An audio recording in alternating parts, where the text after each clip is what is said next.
that I have not done. Well, I'll turn it over and then do it. So we are going to be, today we are not only talking about St. Patrick's Day, and I might tell you a joke later. We are also going to be talking about continuing our duality month, and we'll be talking about a dual concept, a dual behavior that people have called passive aggressiveness. Lisa, I think you know what I mean, right? Not at all. So I'm going to turn it over to Jerome. Before I do, I want to remind you guys to like, share, comment, all of that good stuff. We want to hear from you. We are monitoring, and we love when you guys interact with us. So Jerome, it's all you.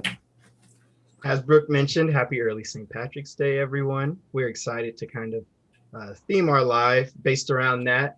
More excited to have 3 recent Master Certified level graduates join us today as well. We'll give them a second, just a moment to introduce themselves. Because I feel like I haven't introduced myself in a while, I will introduce myself. My name is Jerome. I am one of the technical directors here at CLCI. I assist with marketing and just about anything that we need help with. I try and put my hands in if I could assist in that space. So you are more than that. You are our technical director and marketing manager. Thank you. You've got it covered for me. Thank you for that, Brooke. So with that being said, now it's time to go ahead and let our coaches introduce themselves. We can start off with Juan, and I want to say thank you guys for also getting in the spirit with us by wearing your green as well. Go ahead and let everyone know who you are, Juan. Juan Thornton out of Malibu, California.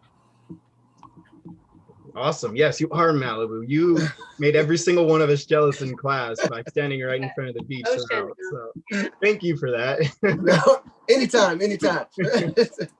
And now we've got Story up next.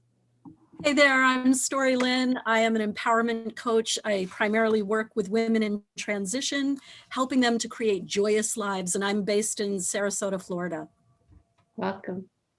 Thank you. We've got Destiny as well.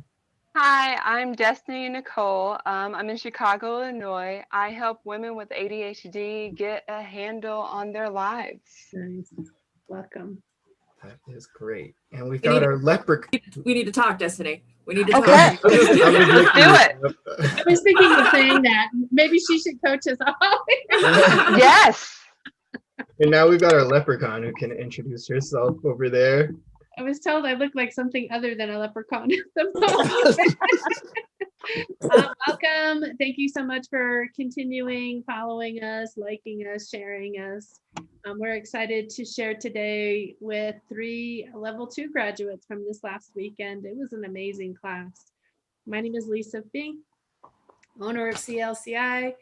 Welcome as we get going to our continued duality conversations. It's kind of an exciting thing because everything that we talk about can fit in so many different aspects of our world, whether it's business, personal, friends, children. I mean, you just go on down the list. It primarily can work in any direction. But anyway, welcome everyone. Thank you for being here. I'm going to take my hat off. Everybody got to introduce themselves. My job once we get started is to try to share this with as many people as I possibly can. So that's what I was doing. But so let's talk. So how do you, this is always how I like to start these. How do you guys define passive aggressive behavior?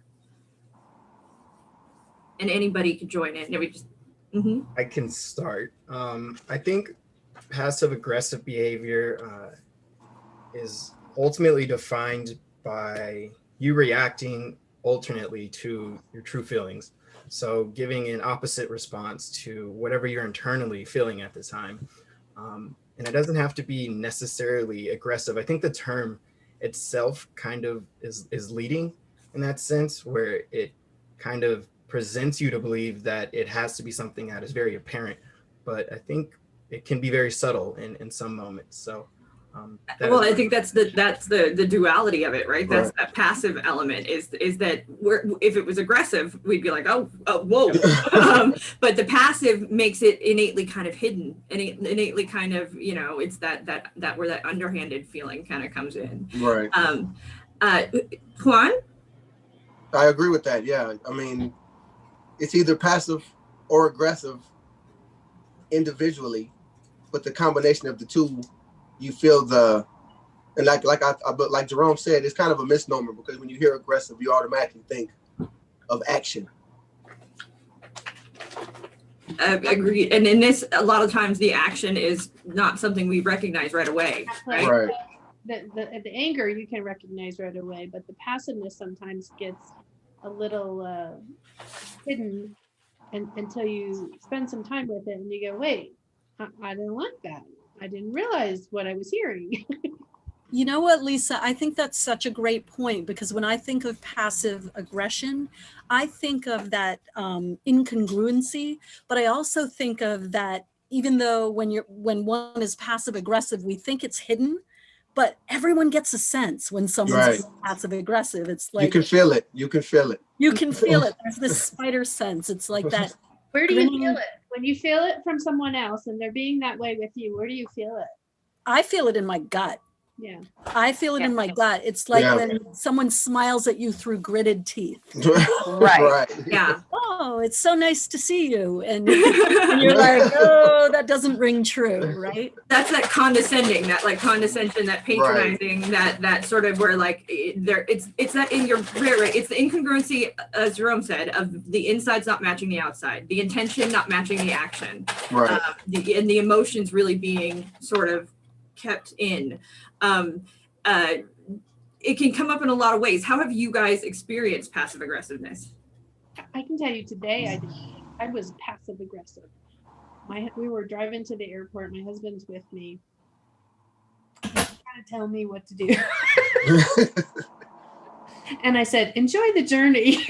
But that wasn't, I mean, while I truly meant that, there was a little bit of passive aggressive in that response. Because I didn't, what I could have gone into, I didn't like him telling me to pass the truck. I didn't like those kinds of things because I knew what I was doing. And so there's that behind it, the overthinking, the attachment to what he was saying, and I wasn't being fully forthcoming. That's what I wanted to. So what was it that caused you to be passive aggressive in that moment?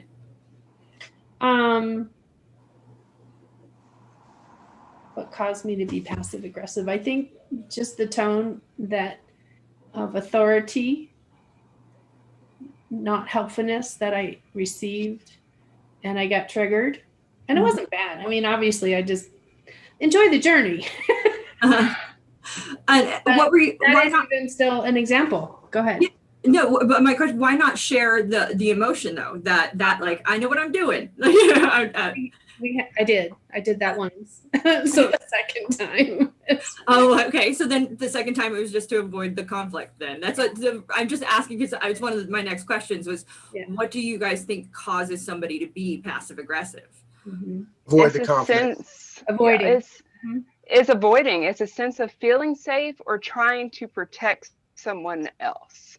And that's where the disconnect comes in. You want to speak your truth, but either you're trying to stay safe, your little prince is keeping you safe, or you're projecting. You're like, oh, they don't want to hear that. They're not gonna receive that. And you get take stuck. that even deeper though. Go even deeper than that. So what does that, like that protecting, what is that person feeling that they are having to protect themselves?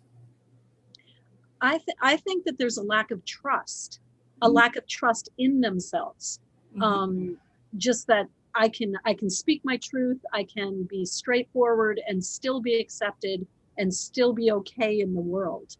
So I think it's not necessarily, I mean, it is about not trusting other people's responses, but it starts primarily with a lack of trust for oneself. Absolutely. I think, absolutely. Yeah, that aligns, I think, also with a lack of confidence as well.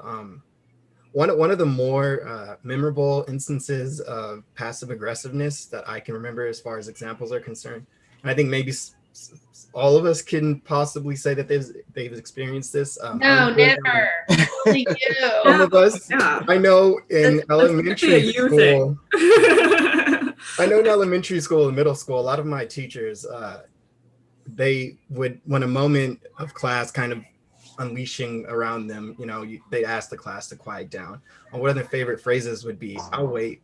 with a smile Uh, that they're not happy in that moment. Yeah. I think that is them expressing themselves with maybe a lack of understanding on how to communicate in that situation, or maybe a lack of confidence in being able to get that situation under control. I just realized I have a passive aggressive phrase that I use on occasion. It's whenever like I'm having a conversation with someone, and then it's usually I'm talking at them and I'm trying to get them to respond to me, and then on occasion I'll go, well, nice talk.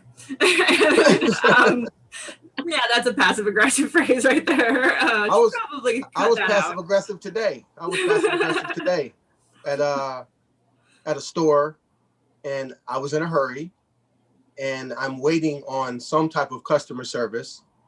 I see 3 employees in the area, but no one's, and I'm trying to make eye contact and without yelling, hey, over here. And finally, one walks over about 15 minutes later. And so, oh, can I help you? I said, well, does anyone work in this area? You see how this passive aggressiveness is starting, right? Uh-huh. but I wasn't done. So they say, oh, I work in this area, and those two over there. I said, so you just ignored me, or what's going on? Did you not feel that my presence was worth noting? Oh, we were busy doing other things, and yet you looked at me on 3 separate occasions. I do think though that's perfectly fair though. I don't think that's passive aggressive. I think you were appropriately aggressive. That was appropriate. There was Yeah, that was assertiveness. appropriate. Yeah. No, it So was a I combination, I would say. It was a combination, a little passive aggressive, that beginning opening was more Right. passive aggressive, but then it became a more of assertive interaction, I think. Yeah. So what's the Like, this difference happened. between assertive and passive aggressive? I think assertive is being really, really clear about your boundaries Right. and Mhm. stating them so that people can hear them. Today, I was definitely passive aggressive, like you, Lisa. We're all just coming. Was everyone passive This is like aggressive today? passive What was aggressive AA. happening? We're like. I was also in traffic, but I was alone in my car being passive aggressive. Isn't that pathetic? I was trying to get into a line of traffic, and this Lamborghini beside me thought he would inch his way in front of me, and I'd been waiting for like 25 minutes. So I very passive aggressively just inched forward. Because, it's my little Honda versus this Lamborghini. And I'm like, you've got a Lamborghini, bud. You can wait. And he's going, You don't make eye contact in that situation either. You just pretend like you don't see him. You just. I felt that my passive aggressiveness, the passiveness came in me asking questions that I already knew the answer to. I knew that person saw me. Me asking, "Did you not see me?" is a passive aggressive question. Mm-hmm. Mm-hmm. Okay. So, absolutely. You know what I mean? Yeah, that's fair. Absolutely. Absolutely. Really quick, I want to say hi to Angela Borgia, who said and you don't necessarily have to be familiar with that individual. It's an unseen energy of what you feel between, and that's when you notice it. And then Jennifer Snyder says that fear of confrontation. And yeah. I did a bunch of research before we did this here, and a lot of the times that things that motivate people to be passive aggressive, and I want to say that just like we have all admitted here that we have been passive aggressive, it can be very situational, and it doesn't mean that you are always passive aggressive. Depending on the situation, it's a defensive tool. It's a mechanism we all use, and a lot of times it comes from feeling when we feel like we're powerless, when we feel like there is an authority sort of an imbalance kind of thing like that. And that's, again, that sort of powerless thing that happens. It's also, if some people were raised that confrontation was bad, it's an upbringing, and they are scared to actually to share their emotion and their feelings. They've been told their whole lives it's a bad thing. And so this is their coping mechanism. And there's also some anxiety disorders, things like that can start to bring it out. But we as coaches and people can create environments that can help keep people from being passive aggressive too. How do you think you guys would do that? That begins with the trust. It begins with the openness of, hey, we're here to co-create. You're safe here. You can be brave here. And that little prince, he can keep you safe for so long, Right. but you're gonna have to be real here. Right. And it's coming to that realization. And to Brooke, you said something, and I was like, oh yeah, there's a reason why people pleasers are notoriously, and I speak this because I'm a healed people pleaser. We are very, very passive aggressive because it's the confidence thing, is the not truth speaking. I think too, also with people pleasers, the intention can be there a lot of times, but it's a lack of self-awareness too. Yes. So, yes. Whereas it's you take on too much, and then you at the end of it all go, oh my God, what did I do? Yeah. So emotional intelligence or the lack of in those moments is also something to pay attention to. So when we talk about emotional intelligence versus passive aggressive, if we were to move over to emotional intelligence in those given moments, what would we be doing differently? Before we do, let's define emotional intelligence, because I think that's one of those terms that gets thrown around a lot that maybe doesn't have a definition that everybody has their head wrapped around. So what is emotional intelligence for you guys? I think emotional intelligence is being able to identify our own emotions and see those in others. A sense of awareness. Really in tune, being aware of where people are emotionally. I think that's the start. I think it's also being aware of our own and being aware of where we're at, and also being aware of when they're taking control over and not letting the emotions lead, but and I'm not going to say letting the brain or the heart or it's finding that balance, right? That knowing where that balance is in us. There's a lot of people who don't subscribe to emotional intelligence, and their relationship suffers because what happens is they become passive aggressive or whatever their oar is in that water at the time, and they don't navigate to a place of neutral. I like to call neutral, where I'm not affected, I'm not attached, I'm in a good space. And so when I am in that space, I have to have a quiet moment. I have to find my center for that neutral to come out. I have to breathe, be quiet. I usually use a visual. I'm usually looking off, and oftentimes I tend to look to the left when I'm looking off. I noticed. So I notice these behaviors. So it's noticing you in that given space, noticing what needs to shift, what is affecting you, where you need to move, how you want. So it's being really a cognizant, and I can struggle with that word, aware. I'll choose that one because it's easier. Aware of your physical physiology. I know for me, this is one of the things I suffer from PTSD, and well, don't suffer from. I'm not. That is. I hate the. I'm never saying that again. Ever. It's okay. I have had PTSD and anxiety attacks as a result. And there is something that it is almost like an out of body experience at times. And my emotions, before I started to get a hang of them, they would take control to such a degree. It was like I didn't know who I was at the end of it. I would look back and it's embarrassing, it's shameful, it causes all these feelings where you no longer feel in control of yourself, and then it makes you not trust yourself. And so a really huge tool for me in managing that and figuring that out is being able to recognize that physiology, because by the time that the emotions are in that roller coaster, it's often too late. So being able to get that moment, that whatever that, for me, it's in my hands. If I start to notice if my hands ball up, if my hands start to get, that's where my energy goes first.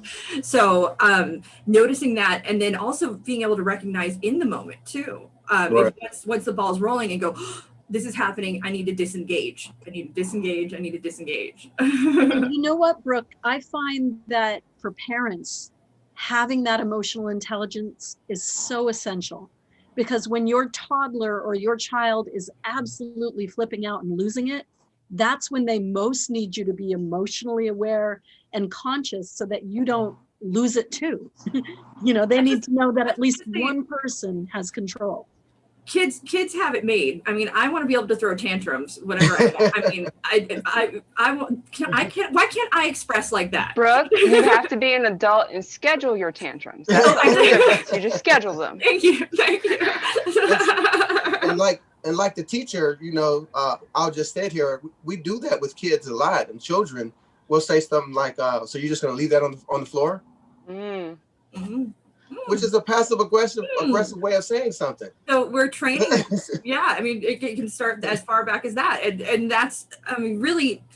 So I'll just ask you guys, what is the cure for passive aggression? Well, first you have to be aware of it. Awareness. Yeah. Right. And how do you recognize it in yourself? That's the first place to do the work, not pointing it out in someone else. Yeah. How do you recognize it when you are being passive aggressive? What's a way that you can? Physiology we spoke about, right? Mm-hmm. So I can give an example when I'm talking to my couples and they get into that place or they're describing that place. I ask them to describe the moment before. Mm-hmm. Right? So they describe what's going on the moment before. And then once they get used to that, then we go, okay, what's the moment before that? And keep going until we get to that place where they feel it in their body, where it affected them, and how they can become aware and make a choice before it becomes something more of a hot topic. Mm-hmm. What about you guys? What are your thoughts on that? I Being think aware. Pausing. Yeah. Being aware and pausing. You talked about couples, and I'm thinking about, like, I just got a new couples therapist and I'm so excited. And I think about that, and it is the tracing back. It's like, well, was it when she said this, or was it when they said that? No, it was when I felt this. Mm-hmm. It was when my chest got tight or my stomach got hot. That's when my truth got stifled. Mm-hmm.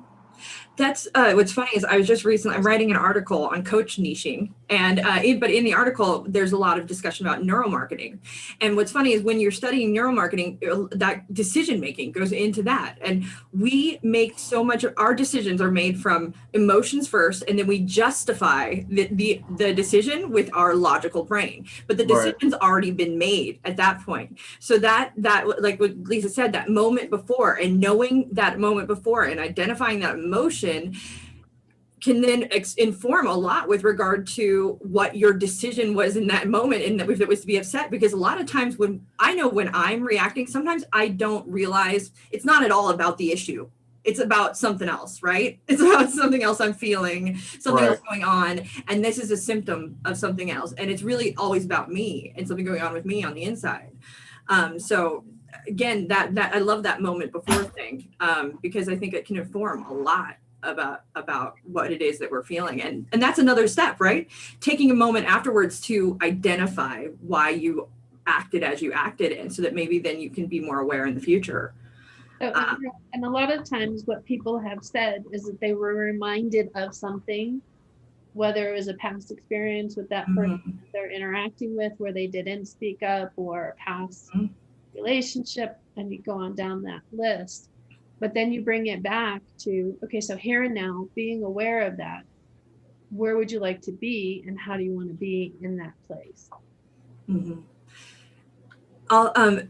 Do you guys have any tools that you use with people who are being passive aggressive? Any ways that if somebody's just sort of like a chronic, real quick, I'll go down the list of symptoms of passive aggressiveness. So then maybe it'll trigger some things in you guys. So these are symptoms or signs that somebody is being passive aggressive. They say something they will do, or saying they will do something and then they don't. Showing up late, procrastinating, frequently complaining about other people, being very interested in gossip and other people's lives, sulking, being silent and morose, resents or opposes being given instruction or direction, will even not do it when you do that. Sarcasm or hurtful joking, condescension, placation, patronization, needling, victim thinking, and silent treatments. Those are all forms of passive aggressiveness. So that's a lot of stuff we don't want to be a part of, right? Right. So how do you manage that? How do you deal when you have somebody that's chronically passive aggressive in your life? A lot of times I have one phrase that I ask, and I usually say, what do you mean by that? And more often than not, they'll rephrase. It gives them time to take a step back and say, what do I really mean? What am I trying to convey? What is the point that I'm trying to put across? And it comes across less aggressive every time I ask that question. Mm-hmm. See, that's the point. It's also what energy do you have behind that? Mm-hmm. So share with me what you're experiencing. Share with me, it's the sharing versus what do you mean by that? Right. Well, and that's a big key, is empathizing with this person, knowing that this person who is passive aggressive ultimately feels like they can't share their emotion, ultimately feels like they aren't heard, and ultimately is afraid to show you who they are and what's really going on, and is in a place of fear. And I think that if we as empathetic human beings tap into that knowing that this person is acting this way for this reason, it can lend us a lot more patience and a lot more understanding that we may not otherwise have in that moment. And I have to be honest though, the reason I ask that question, and I ask it regularly, is because I will be feeling a certain way when someone says something, but I'm hearing something else. Mm-hmm. And it came from my confusion of not really getting a clear understanding of what they were trying to put across. So I started asking, what are you really trying to say with it? And good on you for asking and not just assuming too. Right. Because there's a lot of times that we can assume, and what do we do when we're assuming? We're projecting, right? We're projecting. So asking that question as he has without any much energy behind it is emotionally intelligent. Yes. That's an example of emotional intelligence. So another thing that I've done that has had some success is kind of often when someone's being passive aggressive, they don't even in the moment realize they are. It's like a knee-jerk sort of habitual thing. So one of the things that I've used is, how do you imagine that might make someone feel when you say that? Right.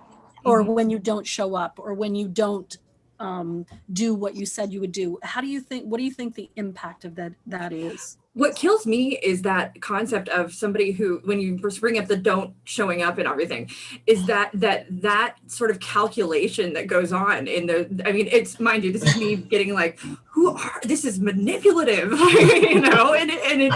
but again, we have to, especially in coaching, what are we taught? That, first day, level 1 is to establish trust, create a safe space, right? And that's ultimately what these people need, right? Mm-hmm. Really quick, Jennifer Snyder says emotional intelligence to me is not only an awareness of oneself's thoughts and feelings, etc., but then that use tools for whatever is appropriate to the situation. Angela Borja says, I usually say tell me your truth. And then Jennifer Snyder says, if I'm balanced and detached, I place myself, I'm able to have compassion for what's going on. So that's another thing, is don't take it personally, which is that can be challenging. Level 2. That's just how challenging though. Yeah, challenging story. Challenging, yes. Mm-hmm. Oh, it's one of the, I think, most difficult things for us to do, because everything runs through our subjective filter, everything, our experience. So how do we not take things personally when everything is personal? You just said it. It's having compassion. It's having that moment of, wow, what is this person experiencing? Right. It's choosing the lens, right? It's choosing which filter to run it through. Am I going to filter this through the I'm going to make this an issue filter, or am I going to filter this through the let's have some more understanding about who this individual is and what they need filter, right?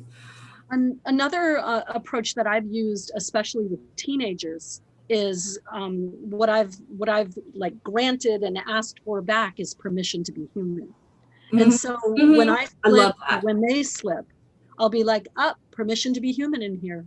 And they're like, oh, my bad. Let's see what that's creating, that forgiveness, that safe space, that place of understanding that these passive aggressive individual doesn't often have.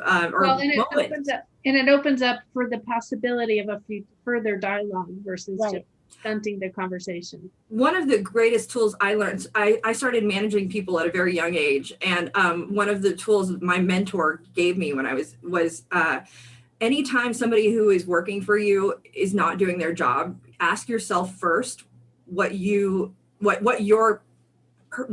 cause was in that. Basically, how you didn't help that individual, how you could have helped. Ask that individual how you can help them. Because if your team isn't succeeding, it means you're failing as a manager. And so that was something that was really drilled into me, is that if somebody isn't doing well, I need to ask myself how I'm not setting them up for success first. Before I blame somebody else, I have to then first look internally. And then on the same, I learned shortly thereafter, rather than blaming, a great thing to do is to say, hey, how can I help you? What do you need in this moment?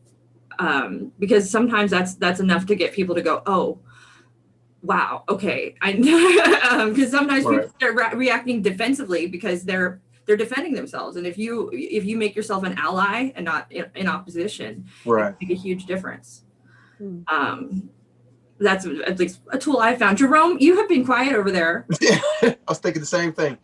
Same. You guys are really taking everything from out of my mouth. Everything you guys are saying is what I'm thinking. I think one tool that would be useful, well, this is, I guess, would be more on a literal level in assisting with helping someone else to kind of overcome their passive aggressiveness.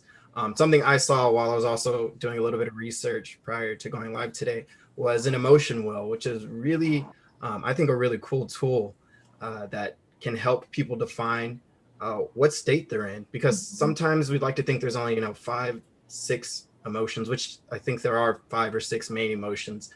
But if we don't know exactly where we are on that spectrum, it can be difficult to figure out where to go from there. And I wish I had, actually, let's see if I can show you. Yeah, I can actually. Charts, yeah.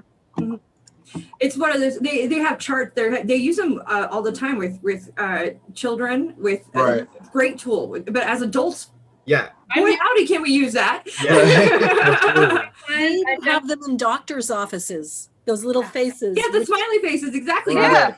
Point to the one that I can feel.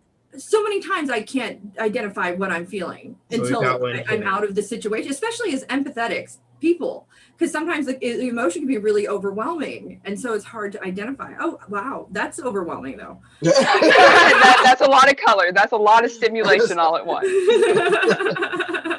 And one with faces. There's just like a. Yeah, I like the ones with faces. Yeah.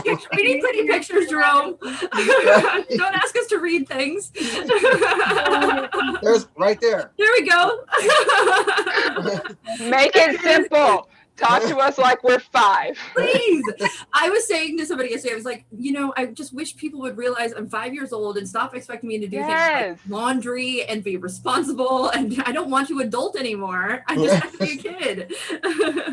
I will, Brooke, that's spoken like a true ADHD woman. I love you for it. I absolutely, I hear you. I hear you. I see you. Thank you. Brooke, my PTSD and my anxiety starts in my hands as well. It does, yeah. Oh, yeah, that's so cool. They start to shake. Oh, that's so Oh my God, that's really, I really like hearing that. No, that really is a really neat thing to know that happens. Yeah. Wow. I look at my hands and realize, okay, something's going on. Yeah, no, me too. And then, yeah. And I'll see it in my hands before I feel it in my body. Before I feel it anywhere else. And then it's all of my anxiety, everything in my hands. I just did a coaching session recently, and I anchored to a quarter with my and so I had the quarter in my hand, and I literally felt like the energy was going into the quarter, like it was a battery. And it's just like my hands, they just have a lot of energetic in them, and that's really cool to know that thank you for sharing that. Honestly, that means a lot. It really does. Awesome in Qigong, Brooke. Awesome in Qigong. What is Qigong, it? The ancient Chinese form of martial arts, meditative martial arts, because Qi is supposed to pour from your fingers. Right. That's why I draw and I paint. And so I'll get the urge when I start to get anxious, I'll want to draw. and it's my ADHD and everything. And it's like I can actually feel the pen in my hand, or I can feel the pen on the paper, pencil on the paper. And that is also a coping mechanism for me though too. You know, what's really, I find this really interesting. I'm an educator as well. And my students in the last year with COVID, they're not able to have these manipulatives in their hands. These are high school students. Often, you know, it's trauma-informed teaching because many of them come from very troubled backgrounds. And I used to be able to pass things around for them to play with or squeeze or touch. With the COVID issue, we're not allowed to do any of that. Wow. So I see these kids like bouncing off the walls. And and with ADHD, it was drawing that got me through school. Like that is the only way. I mean, I excelled through school, and it was with drawing and taking notes. It's because I had pen and paper the whole time, and so I could multitask and stay in my seat. Otherwise, if I didn't, I was gone. Like out there speaking about that tactile kind of helps people get grounded and focus something outside of themselves versus what's going on so intensely inside. Well, and it's also for me, I can get distracted by 5,000 things and I won't hear at all. So if my head is down and my focus is here and there's not as much peripheral kind of like going on. So also interesting, Lisa, when you brought up you brought up the term tactile. And one of the things that I've found with people in relationship is when they're, you know, to get back to the whole passive aggressive thing, it's very hard to be passive aggressive if you're holding hands. That's exactly. It's huge. Extremely hard. You know, so even with somebody when you're not in relationships, shaking a hand after you've had a confrontation, that exists for a reason, because that physical touch is important. It is. It's affirming, and it's a show of trust at the end of the day. Right. Huge. Right. Well, if you think about it, going off what you said, Story and Brooke, when you meet someone, the first introduction, like you said, is a shaking of hands. And if you've known someone longer, there's a hug. Even if you haven't seen that person for years, the hug is longer.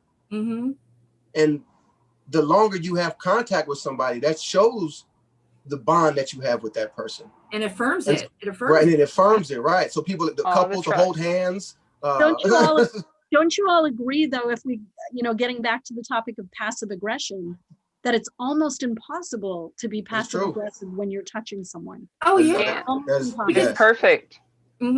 I agree. But then now that brings me back to COVID. Where everybody, I think, on some level is sort of missing a sense of touch, a sense that human connection. There's just I don't think there's a full substitute for it. And so it's interesting. I wonder if people are being more passive aggressive. I wonder if people are being more, you know, and I would say there's probably a good chance, because everybody's a little disconnected from everybody else, which means they're stuck in their own space. I can. Oh, go ahead. I can speak to the lack of touch. Juan, you said if you know someone longer, you give them a hug.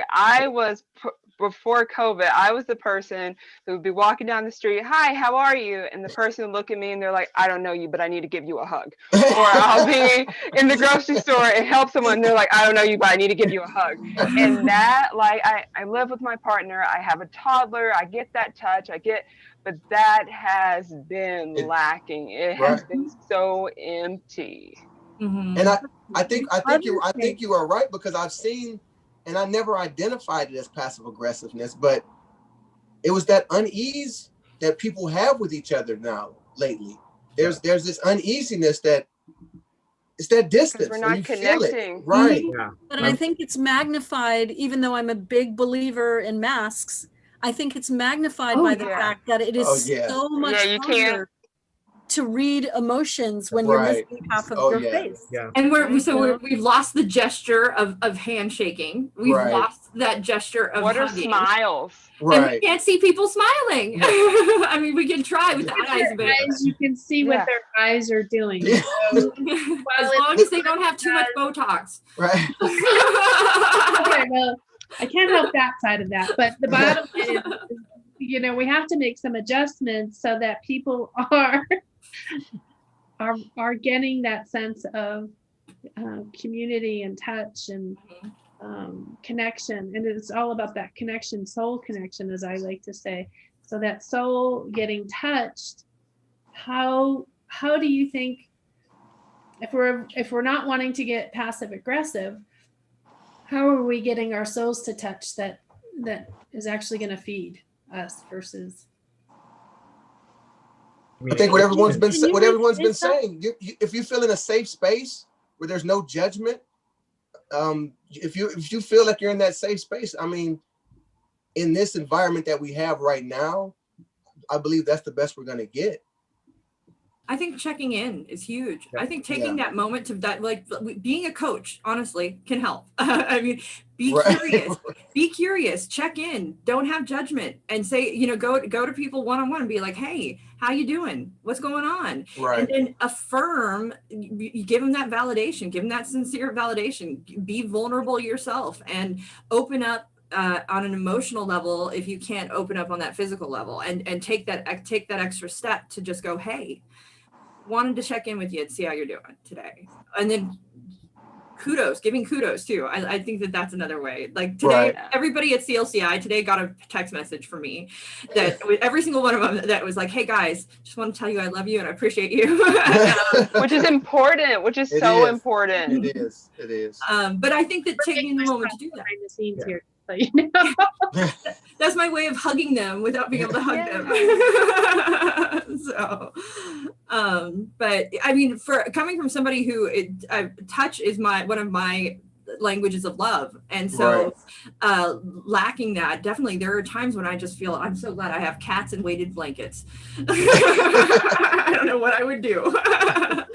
But that words used to mean less to me, but I think now they mean more to me than they ever have, because I don't get that physical touch thing as much. Yeah. It's sort of like being blindfolded, like the rest of your senses like perk up, and now we don't have touch. Like it's been severed. We had a whole sense that's been severed from us. So we can look at it as an opportunity, right? We can lean in to grow our other ones, to make our other ones stronger. Which is that's very great point, Destiny. Good. Yeah, absolutely. That opportunity has been something that I've realized throughout this whole COVID situation. It's really, I think, allowed me to focus on communicating, and not really just outwardly, but inwardly. I think understanding myself, checking in with myself, has been something that I ultimately was, in a sense, forced to do, with the lockdowns and everything. But at the end of it all, it's really something that I appreciate having that opportunity now, because I do think I'm a better communicator because of it. I would agree. I think this year has been one of the biggest years for growth for me. Story. I was going to say, and thinking outside of the box in terms of how to make a connection. I drove 1,800 miles to leave hearts on sticks for all the people I loved in Vermont. And I knew I couldn't touch them. I couldn't be near them, but I just planted them in their driveway or on their lawn. And then I drove back to Florida. So it was a ridiculous 5-day odyssey of 2 hours drive, 2 days driving up and 2 days driving back. But when I got home, I had 1 million phone calls and messages saying, did you leave a heart? Are you? And it was literally just, a foam heart, pink heart saying, I love you. And on the back, story. So when they woke up, they saw it, and I was long gone, but I knew that I had to do something to let them know how significant they were for me, even if I couldn't do what I normally would do, which is spend time with them. Right. That's so cool. Well, and that feeds into you, because you're paying attention to them and you're allowing your love to come through towards them, but you're feeling that love for them, and that also feeds our soul. It's the reciprocation. Yeah. Absolutely. Beautiful. It's what is the word? A symbiosis, right? Right. So we're gonna probably wrap things up here pretty quickly. So final thoughts on passive aggressiveness and not being it. It's my awareness. Motto as a teacher. My motto as a teacher is love them to death, but hold them accountable. Yes. Yeah, absolutely. Absolutely. Yep. Absolutely.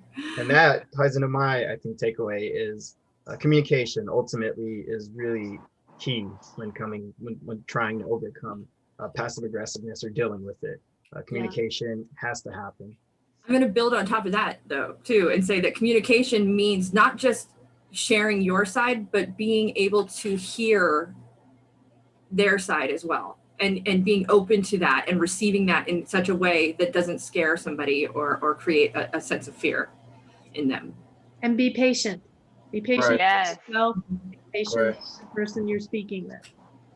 Absolutely. Permission to be human. I just want everybody to be aware that on Stories 2 phrases, they start with love and hold. Love them to death and hold them accountable. Mm-hmm. Yeah. Absolutely. Absolutely. Got it. I love it. I'm quiet because it's powerful. Destiny. Wow, just the whole awareness thing, awareness of yourself, like, ooh, what's happening? And then awareness of your fellow human, that they're being human and they're going through the human experience and they're trying their best. Right. Yeah. Amen. Right there. Okay. Amen. Jennifer Snyder says boundaries. Absolutely. Yes. That is a big one. A trick with boundaries I've learned is taking the time to set them when you're not in the moment is huge. Yes. That's so important. Asking yourself, okay, what is it, my boundary when I'm not upset, when I'm not, so that then when that moment happens, you know how to handle it and know what you want. And even if you don't, then assessing afterwards so that it doesn't happen again is key. Yeah. And I'm going to add, even when you're really happy, it's not a good time to. So the either side, it's when you come back to your neutral place, when you think about, how am I affected? What is it that I want to do differently? How do I want to express that? So yeah, absolutely. Juan. A positive connection. Being aware of what you're feeling and is aware of what the other person is trying to convey and getting an understanding of what they're trying to convey and doing your best to, this goes to communication, this goes to the holding, the love, and a balance in your center of your mind, your heart, and your gut is having that balance. So I've heard love, holding, awareness, boundaries, balance, understanding, patience, communication. Did I get everybody? Did I forget anything? And permission. And permission. Permission. Oh, absolutely. That's huge because people may not always be ready when you are, right? Right. And so that's where that patience comes in right there too. Patience goes many ways and can be used for many things. And I think that about wraps it up for us. Before we go though, I'm going to have Jerome mention a little bit about a challenge that we have going on that we have been neglecting, and not passive aggressively either, just actively.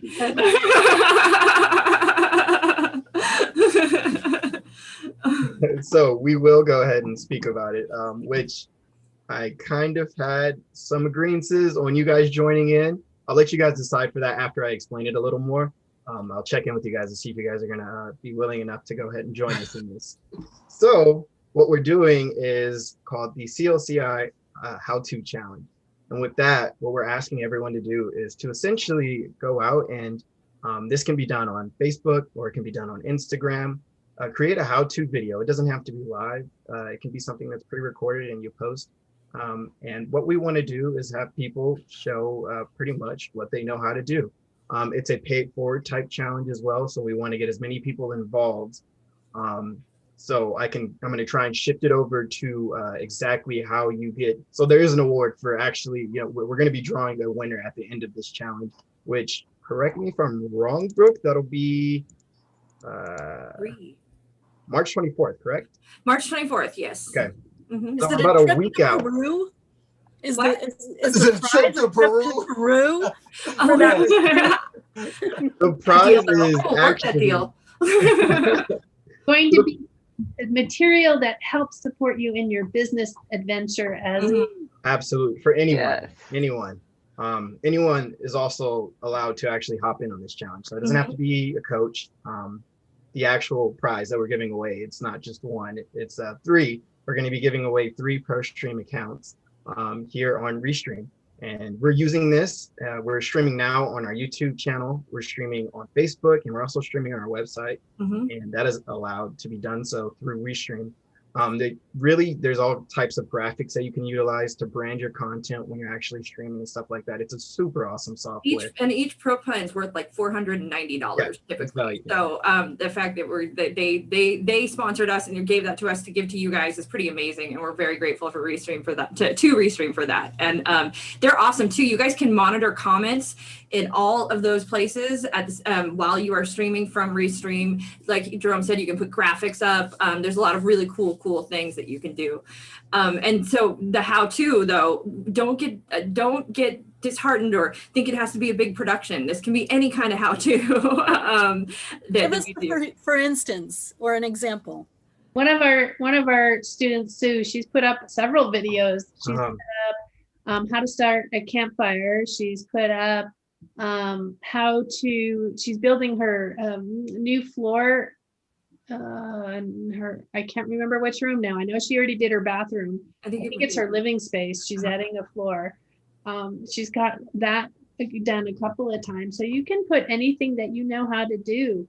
You know how to do hair. You know how to write and spell grammar with amazing elegance. Share that. You have ability to communicate with people that are harder to communicate with. This is a how-to today on some level. This is, how to deal with passive-aggressive people. How to stop being passive-aggressive. You can go deeper as well, yeah. And it can be coach-related. It can be not coach-related. We also, there's other ways to get entrance. You don't just have to film a video. If you do the video, you get 10 basically entrants into the drawing.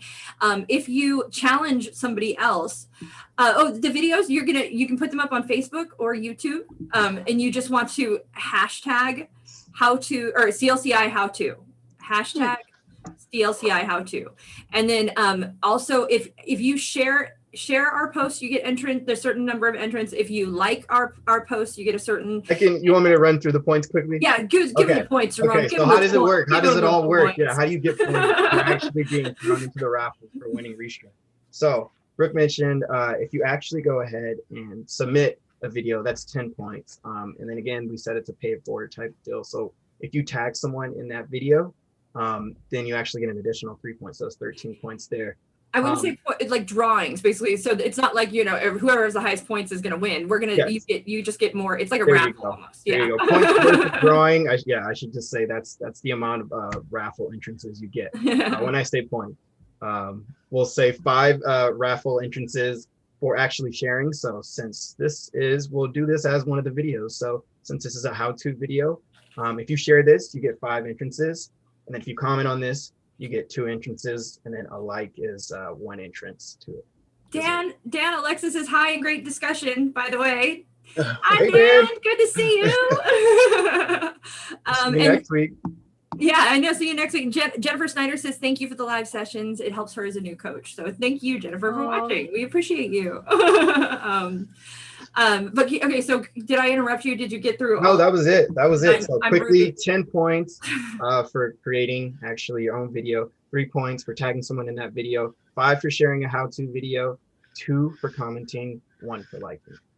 And tell them where they can find that paper with all the lists on it. We have that. It's posted on our live, the how-to challenge post that we have out, and an event, right? We have it on the event as well. So we will drop the links for that in the comment section. And also we are listing it in every blog or every article that we do around our lives. So we always release an article with our lives, and we put that in every single one as well. So you can find it in last week's as well there, which, by the way, shout out to the articles we've been putting out. I know a lot of people don't sit down to read them, but they're actually very informative and they've been coming out fantastic. Thank you. Shout out to Anthony. Yes. Thank you, Anthony. They really are. Entertaining. I love the way it's moving at this present time with the information. Thank you. So yes, please give those a read, give them a look, check those out. They're well worth it. And we often give away cool giveaways, tools, and things you can use in your own coaching practices in those as well. So, and also we will soon, well, I'll save that. We'll be doing how-tos as well. Aggressive? Was that passive? No, I'm just kidding. No, that was me teasing. And we're going to be doing how-to videos to help coaches. Jerome and I will be doing, and so they'll be marketing, our marketing themed how-tos and business themed how-tos for you guys. Yay. So, and we're going to try to get them in 20 minutes or less. So short things that you can watch that will help you out and get you going and get the ball rolling. And we've taken it. So yeah, if you have any requests that you want, if you want a how-to, drop them in the comments and we will do our best to get you a how-to of whatever that may be. We're going to, I know on the list, we have how to set up automated emails. We have how to, all kinds of things, how scheduling. We have, there's a ton of stuff. Oh, how to write an about me, how to, so we're going to go in and give a lot of those tools for you guys. Whatever you have, any request, pricing. I know we're going to do a pricing, how to, and I'm going to making a pricing calculator for it. So that'll be fun. Cool. All right. I think that's about it. Jerome, did we touch on everything? Did we get it handled? Are we good? That was everything. Just remember to hashtag CLCI how-to. No spaces or anything like that, so we can keep track of those entrances. Yeah, because otherwise we won't be able to find you. So make sure you hashtag CLCI how to. And thank you guys so much for watching. Make sure you share, comment, like. Thank you, Juan. Thank you, Story. Thank you, Destiny. As always, thank you, Lisa and Jerome. I love you guys. And thank you guys, everybody out there for watching. Share, like, comment, and get entered into an awesome challenge.